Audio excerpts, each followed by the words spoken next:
Wow! A movie with the new Captain Kirk, Chris Pine, and the new Bane from the new Batman film, Tom Hardy. Is this an action film? A romantic comedy? Oh, but what's the name of this film? This Means War? A Bugs Bunny line? Oh, who directed this? The same guy that directed the Charlie's Angels movies? Mick G? Oh, oh man. Yeah, we're gonna talk about This Means War. Oh, yes. This is not that good. It had some funny moments, but overall, when you take it all into effect, it's really not all that good. And this has mixed reviews, and I didn't really like it that much either. So let's talk about this movie here. Chris Pine plays FDR. Tom Hardy plays Tuck. They're two CIA agents, and they're best friends.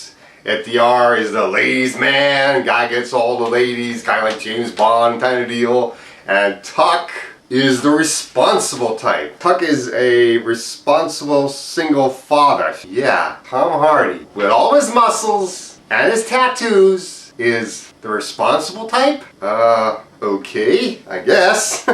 Let's see. So after they come back for a mission where they are going after the main bad guy of the film, and they accidentally kill the main bad guy's brother, which their superior gets mad at them for doing it. The superior is played by Angela Bassett. And she is played like FDR Tuck's mother. I mean, when she comes in and she's mad at Tuck and FDR about the mission, she says, "You're grounded." What boss would say that? I know parents that would say that, but what boss would say that? So that was weird for me to hear that from a boss. So yeah, at this point, Tuck goes on a online dating website. They don't really mention which one.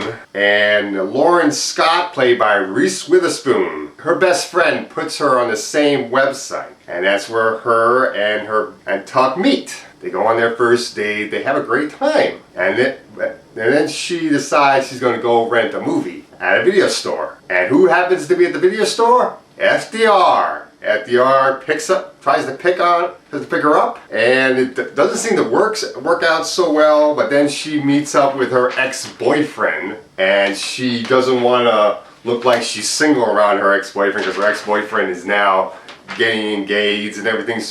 And FDR is there, so he quickly acts like he's her new boyfriend and everything. And so yeah, they do begin to hit it off. Pretty much after that. And when Tuck and FDR start talking to each other about their new girlfriends, not realizing it's the same girl, they say, "Oh, well, hey, let's compare pictures." And it's the same woman on both their pictures. Like, "Oh, you're dating her. You're dating her. They're both dating Lauren." It's like, okay, you can have her. Like, no, you can have her. It's like, oh, I will let her decide. Kind of. And they agree not to have sex with her and to just be gentlemanly about it. And to not tell her that they know each other. They start competing over the same girl, and it tends to go up and down as far as good and bad when you see the CIA agents abusing their power, but at the same time, some of the situations they get in with when they are on the date with Lauren is actually kind of funny. FDR gets shot by a tranquilizer dot from Tuck. That's funny.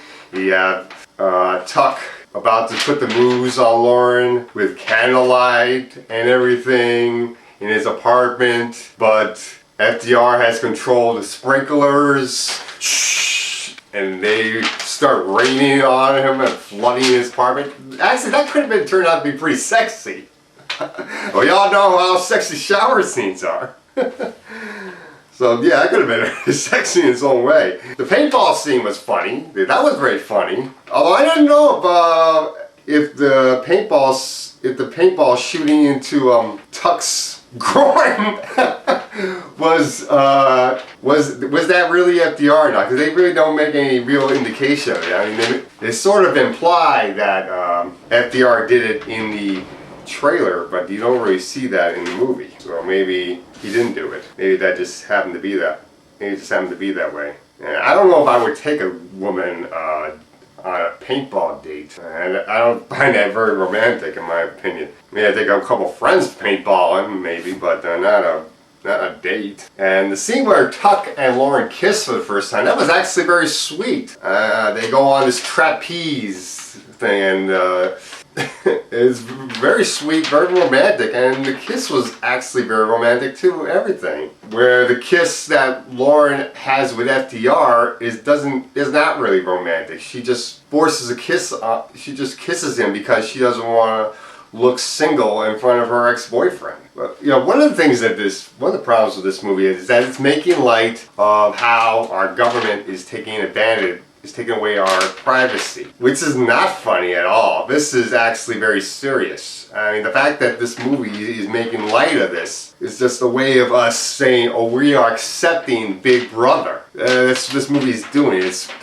making us feel okay that Big Brother is watching over us by making fun of it. It's making it into a romantic comedy. And that's one of the problems with this movie. I mean, even though there's some good things, some funny things about it, that's the problem. It's trying to make you feel good about the fact that Big Brother is watching over you. Well, let's make it romantic and funny. Like, what? And I'm not going to give away who Lauren ends up with, whether it's Tuck or FDR. And no, we really ever find out what FDR stands for. We only know the first letter stands for Frank. But if you want to see... But there are better movies that Tom Hardy, Chris Pine, and Reese Witherspoon have been in. Tom Hardy's best movies, in my opinion, are Inception and Warrior. And I haven't even, well, we can't say Dark Knight Rises too, because we haven't seen that yet. Chris Pine, his best movies so far have been The Unstoppable and, of course, the new Star Trek movie. And as far as Reese Witherspoon, in my opinion, well, she's had hit and misses.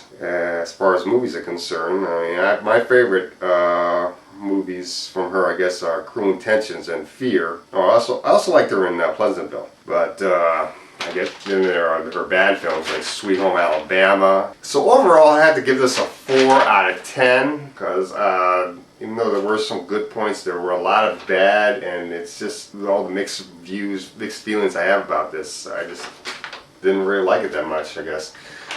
4 out of 10.